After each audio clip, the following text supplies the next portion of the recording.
오늘 우리 함께 읽을 기록된 하나님 말씀은 사도행전 제2장 14절 그리고 36에서 42절의 말씀입니다. 신약 189쪽경에 있는 사도행전 제2장 14절과 그리고 36에서 42절까지의 말씀입니다. 베드로가 11사도와 함께 서서 소리를 높여 이르되 유대인들과 예루살렘에 사는 모든 사람들아, 이 일을 너희로 알게 할 것이니 내 말에 귀를 기울이라. 그런즉 이스라엘 온 집은 확실히 알지니 너희가 십자가에 못 박은 이 예수를 하나님이 주와 그리스도가 되게 하셨니라 하니라. 그들이 이 말을 듣고 마음에 찔려 베드로와 다른 사도들에게 물어 이르되 형제들아, 우리가 어찌할꼬 하거늘. 베드로가 이르되 너희가 회개하여 각각 예수 그리스도의 이름으로 세례를 받고 죄 사함을 받으라. 그리하면 성령의 선물을 받으리니 이 약속은 너희와 너희 자녀와 모든 먼데 사람 곧 주 우리 하나님이 얼마든지 부르시는 자들에게 하신 것이라 하고, 또 여러 말로 확증하며 권하여 이르되 너희가 이 패역한 세대에서 구원을 받으라 하니, 그 말을 받은 사람들은 세례를 받음에 이날의 신도의 수가 3,000이나 더하더라. 그들이 사도의 가르침을 받아 서로 교제하고 떡을 떼며 오로지 기도하기를 힘쓰니라. 아멘. 저희 집 가스레인지를 작동시킬 때마다 지난주부터 삐삐 하는 소리가 먼저 나고는 화로에 불이 들어왔습니다. 이와 같은 경고음이 날 때는 두 가지 중 하나입니다. LPG 가스가 부족하다거나 아니면 가스레인지 하단부에 끼우는 배터리의 용량이 다했거나, 둘 중 이제 하나이겠지요. 가스통은 경고음을 듣기 전 약 3일 전에 충전을 해놓았으니 고려해 볼 사항은 하나뿐입니다. 건전지를 교체하는 겁니다. 실제로 대용량 건전지를 사다가 교체를 해보니 제 신경을 며칠간 날카롭게 하던 이 삐삐 소리가 더 이상 기계에서 나오지 않았습니다. 그런데 저는 배터리를 교체하고 나서 가스레인지에서 새로운 희한한 소리를 듣게 됩니다. 한의원이나 물리치료실에 가면 레이저 치료라는 걸 받을 때 듣게 되는 팍팍팍팍 하는 소리, 어떤 것인지 아시죠, 여러분? 그 소리가 새 배터리를 끼워 넣은 후 가스레인지에서 나오기 시작하는 겁니다. 화로에 불을 넣는 스위치를 시계 반대 방향으로 돌렸습니다. 그러자 물리치료실에서나 들을 수 있었던 이 팍팍팍 하는 소리가 먼저 나오고 나서는 불꽃이 화로에 붙는 것입니다. 처음에 이 팍팍팍 하는 소리가 얼마나 낯설었는지 모르겠습니다. 하지만 잠시 후 화로에 불을 넣고자 할 때에 가스레인지에서 이 소리가 나는 것이 정상이라는 것을 깨닫게 되었습니다. 저는 왜 이 팍팍팍 하는 소리가 낯설었을까를 생각을 해보았습니다. 아마도 오랫동안 배터리를 교체하지 않고 사용하다 보니 화로에 불을 붙이기 직전 당연히 나와야 하는 이 경쾌한 소리를 그동안 듣지 못했던 것이지요. 가스레인지를 작동시키기 직전 들려야 하는 경쾌한 소리를 들을 수 없는 상황에 저는 익숙해져 있었던 것입니다. 배터리를 교체하라는 경고음이 아니었다면 저는 경쾌한 소리가 나오지 않는 것이 정상이구나라고 여기며 앞으로도 별다른 생각 없이 가스레인지에 불을 붙이곤 했을 겁니다. 혹시 우리 성도님들 중에 저와 비슷한 경험을 해보셨던 분은 안 계십니까? 서비스 센터 직원이 와서 경고음이 나오는 가스레인지를 공장 출고시 때처럼 잘 고쳐놨습니다. 그런데 원래 나오는 게 정상인 이 파바박 소리가 어색하다며 어이 기사 양반, 안 나오게 할 수 없어? 라고 저처럼 고민하고 말씀하셨던 분 혹시 안 계셨습니까? 이처럼 정상인 상황이 비정상으로 여겨진다거나 반대로 비정상의 상황은 오히려 정상으로 간주되어 왔던 일들이 우리 주변에 없지 않습니다. 아마도 우리가 어떤 환경과 어떤 상황에 더 익숙해져 살아왔는가에 따라 정상일 때 나는 기계 소리를 비정상이라고 사람들은 의심 없이 간주해 버리곤 했습니다. 그런데 이러한 익숙함에 대해 성도인 저와 여러분은 주변의 기계 장치뿐만 아니라 우리의 신앙생활에서도 잠시 고민을 해보셨으면 좋겠습니다. 여기서 잠시 우리 로마서 12장 2절을 함께 읽어보겠습니다. 시작. 너희는 이 세대를 본받지 말고 오직 마음을 새롭게 함으로 변화를 받아 하나님의 선하시고 기뻐하시고 온전하신 뜻이 무엇인지 분별하도록 하라. 어떤 사람이 보이지 않는 집단의 압력, 분위기에 따라 명백하게 옳은 답을 버리고 결국엔 집단의 의견에 동조하는 현상을 가리켜 학자들은 동조 현상이라고 부릅니다. 사회나 집단의 무언의 압력은 이렇게 무서운 힘을 발휘합니다. 이 동조 현상을 우리들은 흔히들 군중심리라고 부르곤 하지요. 군중심리 또는 동조 현상은 문화권에 관계없이 어디나 동일하게 나타난다고 합니다. 사람들이 본인이 가진 이성의 판단보다 군중심리에 더 영향을 받는 이유가 무엇일까요? 학자들은 군중심리가 인간의 생존 본능과 관련이 있기 때문이다라고 설명합니다. 사람은 사회적 동물이라고 우리는 알고 있습니다. 사람은 나 혼자서만 살 수 없는 존재입니다. 동물들과 마찬가지로 나라는 한 사람은 다른 사람들과 사회적 관계를 맺음으로써 위험을 피하거나 도움을 얻을 수 있기 때문에 집단의 지배적인 의견에 동조하거나 집단이 원하는 행동을 할 수밖에 없다는 것이 심리학자들이 설명하는 군중 심리입니다. 몇십 년 전 과거 유명한 TV 광고가 하나 있었습니다. 99명의 사람들이 다들 예스라고 할 때에도 단 한 명만이 노라고 외칩니다. 반대로 99명의 사람들이 다들 노라고 할 때 또 아까의 그 한 명만이 저는 예스라고 외치겠습니다라는 증권사 광고입니다. 우리 증권회사는 군중 심리를 철저히 배제하고 데이터에 근거한 주식 투자 서비스를 예비 투자자분들께 제안해 드리겠습니다라는 메시지를 주려는 광고인 것 같습니다. 그런데 말은 쉬운데 한 명이 다수인 99명의 의견을 거스르는 것은 참으로 힘든 일입니다. 회사 직원들이 다들 중국집에 가서 짜장면 시키는데 나 혼자서만 짬뽕 시키는 것을 주저하는 것처럼 말입니다. 오늘은 부활절 제3번째 주일입니다. 그래서 오늘 주일 오전 설교 본문도 교회력에 따른 성경 읽기표가 제공하는 본문 중 하나인 사도행전을 저는 선택했습니다.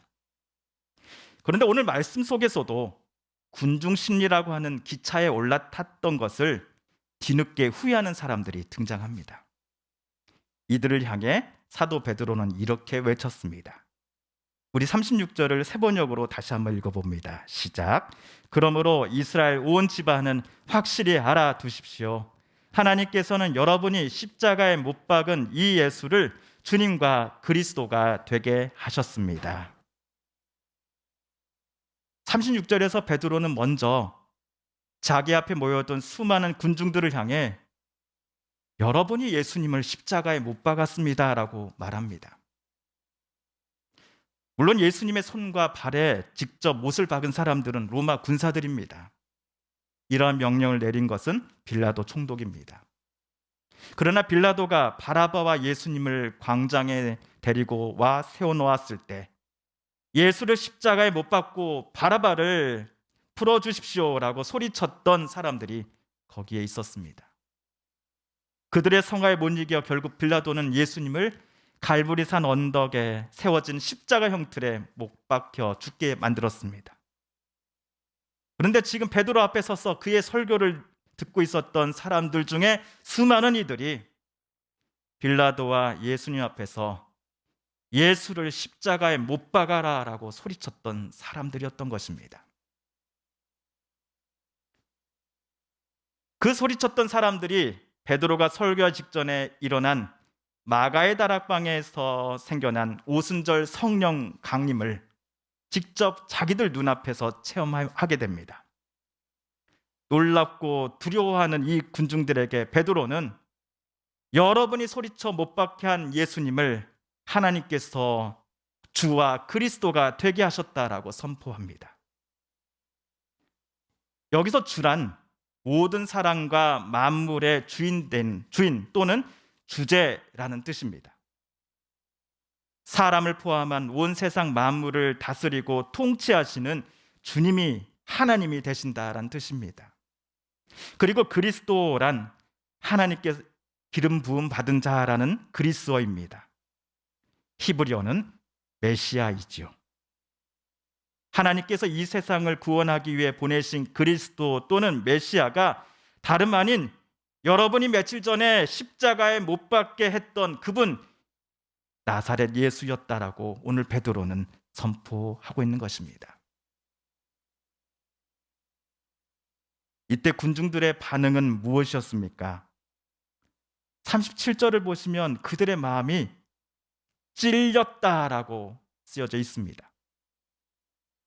여러분, 채소를 칼로 다듬다가 칼에 손이 살짝만 닿기만 해도 칼날 때문에 상처가 나고 피가 납니다. 이런 의미로 37절에 나오는 그들의 마음이 찔렸다라는 표현을 이해하시면 됩니다. 군중 심리 더하기 본인들의 욕심과 기대치를 예수께서 만족시키지 못했다라고 판단하고서 십자가에 예수를 못 박으라고 소리쳤던 무리들의 마음은 지금 무디어질 대로 무디어져 있었습니다. 하지만 이때 마치 날카로운 칼날처럼 베드로의 외침은 저들의 마음에 생채기를 냈던 것입니다. 베드로의 설교에 마음이 찔려 군중들이 우리가 어떻게 하면 좋겠습니까? 라고 서로에게 말하며 어찌할 바를 몰라 할 때에 베드로는 38절에서 이렇게 외칩니다. 베드로가 대답하였다. 회개하십시오. 그리고 여러분 각 사람은 예수 그리스도의 이름으로 세례를 받고 죄의 용서를 받으십시오. 그리하면 성령을 선물로 받을 것입니다. 베드로의 설교는 자기 앞에 서 있는 사람들을 정죄하고 그들에게 영원히 씻을 수 없는 죄책감을 심어주기 위한 목적이 절대로 아니었습니다. 오늘 베드로의 설교는 죄책감이 어찌할 바 모르는 군중들을 하나님 아버지 앞으로 인도하려는 메시지를 담은 설교였습니다. 세례식에 있어서 우리 서북교회는 장로교 전통과 예식을 따릅니다. 성수를 담는 조그만 그릇에 물을 채웁니다. 목사는 장갑을 낀 손에 성수를 묻히고는 세례를 받으려는 이의 머리에 3번 안수합니다. 그런데 침례교는 아시다시피 침례탕이라는 곳이 있습니다. 그 탕 안에 세례를 받는 이와 안수자가 함께 들어갑니다. 세례를 받는 이는 탕 안의 물에 머리끝까지 잠시 잠겼다가 다시 일어섭니다. 이런 침례교식의 세례 예식은 아마도 예수님께서 세례 요한에게 요단강에서 세례를 받으실 때에도, 그리고 오늘 베드로가 자기 앞에 모였던 수많은 군중들을 향해서 잠시 후 세례를 줄 때에도 마찬가지였을 겁니다. 자신의 온몸이 물에 잠길 때에 우리의 몸과 마음속의 죄악이 모두 물에 씻겨나가고 대신 하나님의 은혜와 성령 그리고 하나님의 충만하심이 세례자를 가득 채우기를 바랬던 세례에 대한 초대교회의 생각을 침례교단 등의 교회들은 최대한 지켜나가려고 하는 게 아닌가라고 장로교 목사인 저는 생각해 봅니다. 오늘 베드로가 그들에게 회개하여 예수 그리스도의 이름으로 세례를 받고 죄의 사함을 받으라라고 외쳤던 이유는 그들을 정죄하기 위해서가 절대로 아니었습니다. 며칠 전 예수를 못 박아라고 소리쳤던 그들이었음에도 그들을 끝까지 사랑하시는 하나님 아버지의 사랑을 저들로 하여금 깨닫게 하고자 베드로는 오늘처럼 외쳤던 것입니다.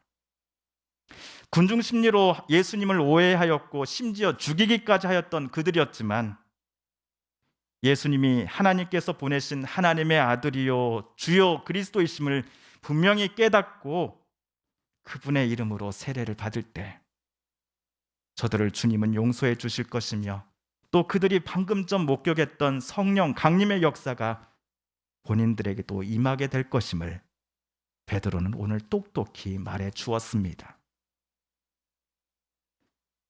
오늘 41절은 며칠 전만 하더라도 군중 심리에 휩쓸려 예수님을 십자가에 못 박히게 하는 안타까운 판단을 내렸으나, 오늘 베드로의 설교를 듣고서 회개하며 세례를 받은 이의 숫자가 최소 3,000명 이상이었다라고 우리에게 말해줍니다. 3,000명 가까이나 되는 인원이 예루살렘 성 근처에 물이 담아져 있었던 고단에 들어가 침례를 받은 것입니다.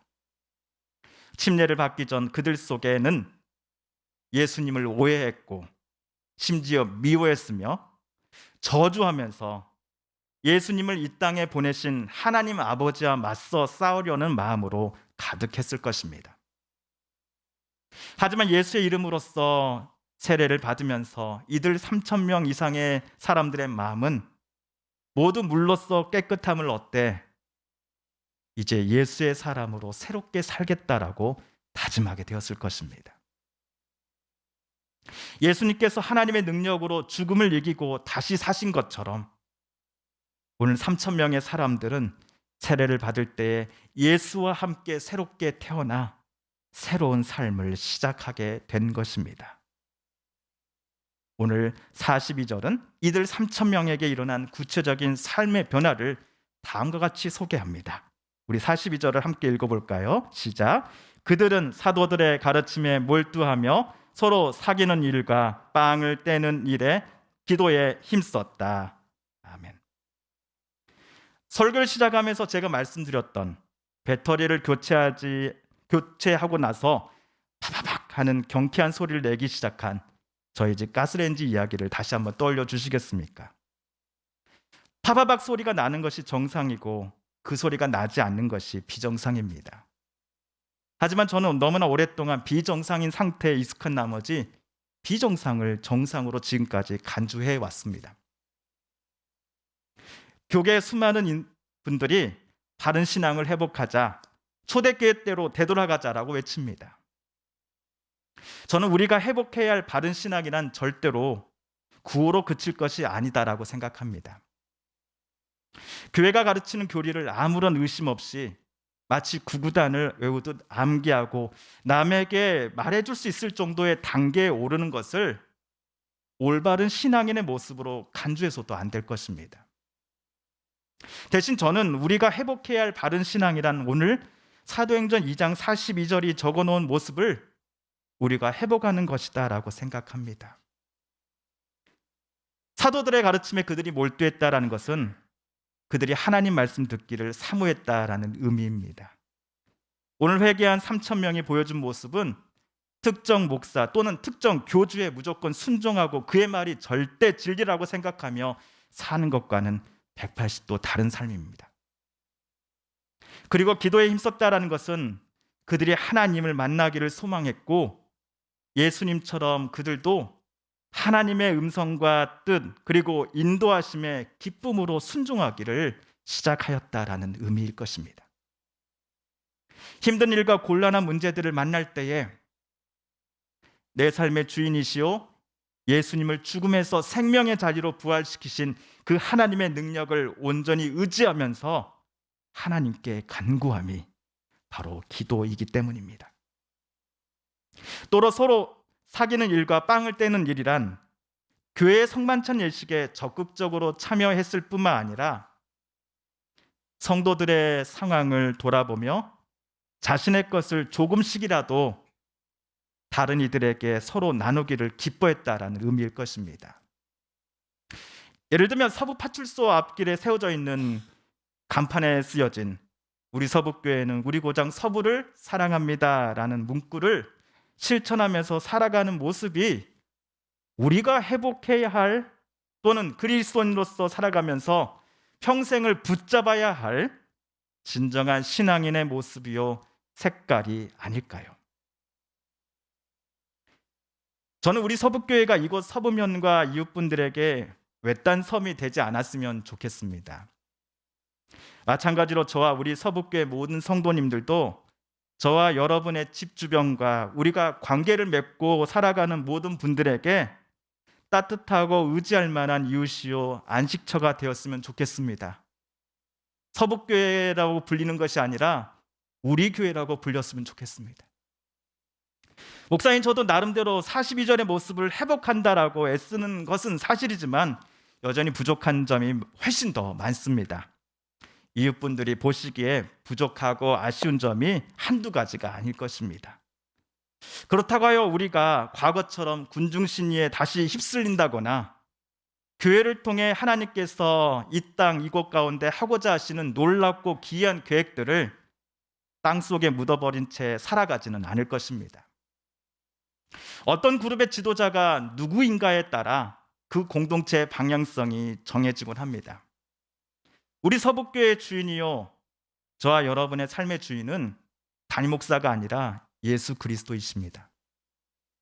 그렇다면 저와 우리 성도님들은 십자가에 달리셨으나 다시 사신 예수 그리스도만을 끊임없이 바라봐야 합니다. 예수님을 통해 하나님께서 얼마나 저와 여러분을 사랑하셨는지를 깨닫게 해 주셨으니 이제 그 크신 하나님의 사랑의 온기를, 따뜻함을 교리나 말이 아닌 내 사랑하는 가족과 이웃과 성도들에게 함께 나누며 우리는 살아가야 하지 않겠습니까? 예수님은 당신을 따르는 제자들에게 세상의 빛과 소금이 되라고 하셨습니다. 그렇다면 배터리를 교체한 가스레인지가 원래의 소리를 우리에게 들려주는 것처럼 성령의 충만함으로 말미암아 저와 여러분도 우리 그리스도인들만의 원래의 소리를, 원래의 맛을, 원래의 빛을, 원래의 따뜻함을 세상에 내야 하지 않겠습니까? 함께 기도하겠습니다. TV CF, 라디오 CM, 선거 홍보 영상, 기업 홍보 및 기록 영화를 전문으로 기획, 촬영하여 제작하는 산여울 기획은 1등 제품을 2등 가격으로 공급합니다. 산여울 기획.